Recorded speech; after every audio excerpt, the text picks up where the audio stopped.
Salut à tous les amis, j'espère que vous allez bien. On se retrouve aujourd'hui pour une nouvelle vidéo. Évidemment, on va évoquer l'avant-match entre le Barça et le Paris Saint-Germain, match retour de Ligue des Champions, quart de finale, après le résultat positif 3-2. Donc on va faire un petit peu le point sur les forces en présence des deux équipes, les 11 également qui sont attendus pour ce match. D'ailleurs, aujourd'hui, conférence de presse avec Pedri, Xavi qui sont donc attendus.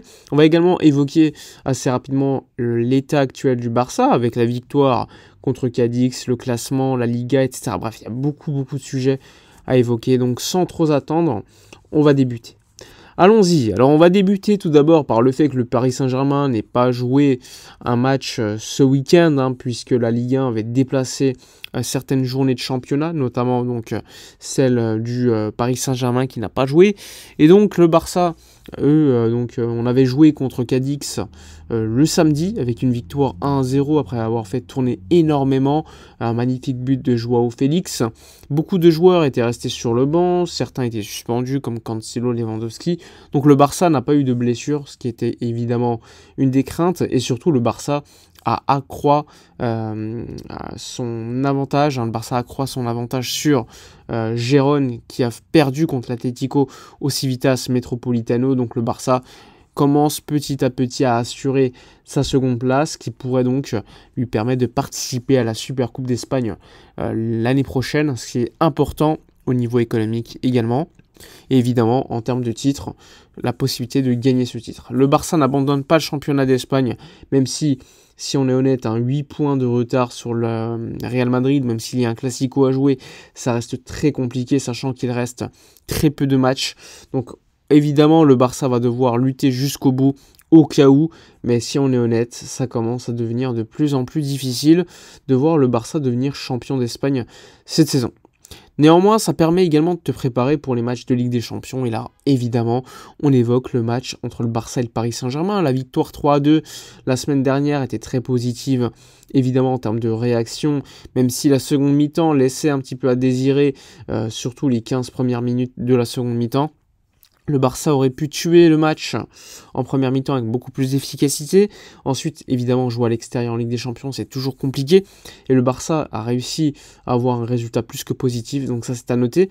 Mais le match retour sera vraisemblablement différent. Le Paris Saint-Germain va notamment récupérer Achraf Hakimi qui devrait jouer sur le côté droit comme latéral, ce qui pourrait évidemment changer beaucoup de choses, puisqu'en défense centrale, il est attendu donc une présence de Marquinhos, assisté de Lucas Hernandez, à gauche Nuno Mendes, et un milieu de terrain avec cette fois-ci Warren Zaïre-Emery qui devrait être titularisé donc avec Vitinha et encore Fabien Ruiz, et devant évidemment probablement Kylian Mbappé, avec Dembélé, et là, il y a une inconnue. Est-ce que Kolo Muani sera titularisé, Gonzalo Ramos, Barcola? Bref, c'est très compliqué de déterminer les 11 mis en place par Luis Enrique.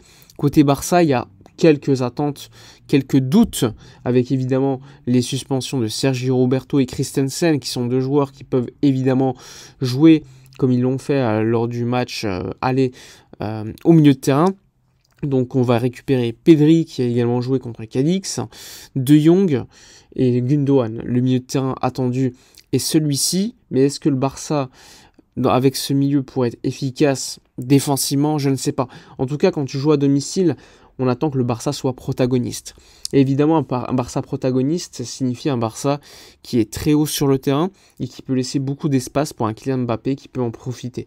Au Parc des Princes, le Barça avait joué assez haut en première mi-temps, avait bien défendu, mais la seconde mi-temps on avait joué assez bas, et évidemment Kylian Mbappé n'avait même pas pu profiter de certains espaces qu'il bénéficie d'habitude, puisque le Barça joue en bas. C'est beaucoup plus compliqué de trouver la faille, surtout pour les appels en profondeur.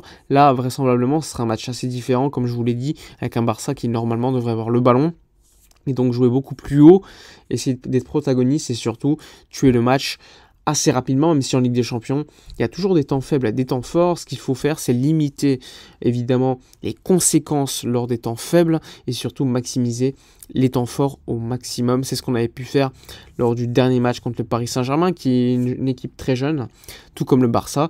Il ne faut pas l'oublier, même si le Barça a des joueurs expérimentés qui ont gagné la Ligue des Champions, Gundogan, Robert Lewandowski, ou même Oriol Romeu, qui a gagné 2 Ligues des Champions, même si vraisemblablement il ne jouera pas. Côté Paris Saint-Germain, tu n'as pas non plus pléthore de joueurs qui ont une certaine expérience à ce niveau-là, évidemment. Donc ça aussi, c'est un élément à tenir compte. Ça va être un match compliqué. Il faut rester humble. Pas de confiance, pas d'excès de confiance. Tu peux être confiant, mais il ne faut pas être en excès de confiance, ça peut être très négatif. Tu es à domicile, le job n'est pas fini, le job est fait à 50%. Il faudra être efficace, tuer l'adversaire et surtout aller donc en demi-finale pour potentiellement affronter soit le Borussia Dortmund, soit l'Atlético, qui reste 2 équipes, on va pas se mentir, assez accessibles par rapport aux équipes qu'il y a de l'autre côté du tableau. Et donc tu auras une potentielle chance de jouer la finale de Ligue des Champions sur un match où tout peut arriver. Donc là aussi, ça va être très intéressant. En tout cas, il y a beaucoup de choses à dire pour le prochain match contre le PSG qui aura lieu donc ce mardi, on le rappelle, à Montjuic. Alors, sinon, en termes d'actualité du Barça, soyons honnêtes, c'est assez calme en ce moment, puisque, comme vous le savez, c'est à la Ligue des Champions. Évidemment, il y a beaucoup de rumeurs concernant d'éventuelles prolongations de contrat pour Hector Fort, pour Koubarsi, pour Lamine Yamal, ça on le sait, il n'y a pas de problème. Donc de ce côté-là, on est servi en termes de rumeurs. Soyons honnêtes, on est plutôt tranquille, on sait que ces joueurs-là vont prolonger. Il y a des joueurs qui, eux, font pas mal parler, comme Joao Félix, où là il y a beaucoup de doutes concernant une continuité l'année prochaine, parce que l'Atlético est certes ouvert au fait qu'il reste à Barcelone, mais pas à n'importe quelle condition. Ils veulent le vendre et le Barça ne peut pas non plus dépenser beaucoup d'argent pour Joao Félix. Donc là aussi, c'est un des joueurs qui fait le plus parler, Félix, qui est un joueur qui a été décisif d'ailleurs contre Cadix, comme on l'a dit, avec un magnifique but. Donc ça fait vraiment beaucoup parler. Ce qui fait beaucoup parler également, c'est les clean sheets en Liga de Ter Stegen, qui enchaîne. Ça fait 6 matchs de suite en championnat où il n'y a pas de but encaissé. Donc ça aussi c'est à noter. Depuis Koubarsi, on va pas se mentir, il a apporté beaucoup en termes de sécurité défensive, mais pas que. Je pense que même collectivement, Jules Koundé est très solide aussi. On a vu un Jules Koundé, donc après le match contre Cadix, même s'il est entré en jeu, rester jusqu'à 4h du matin, continuer à s'entraîner donc à la Ciutat Deportiva où s'entraînent les joueurs. Donc c'est quand même un signe également d'un joueur qui est très très impliqué dans le projet du club.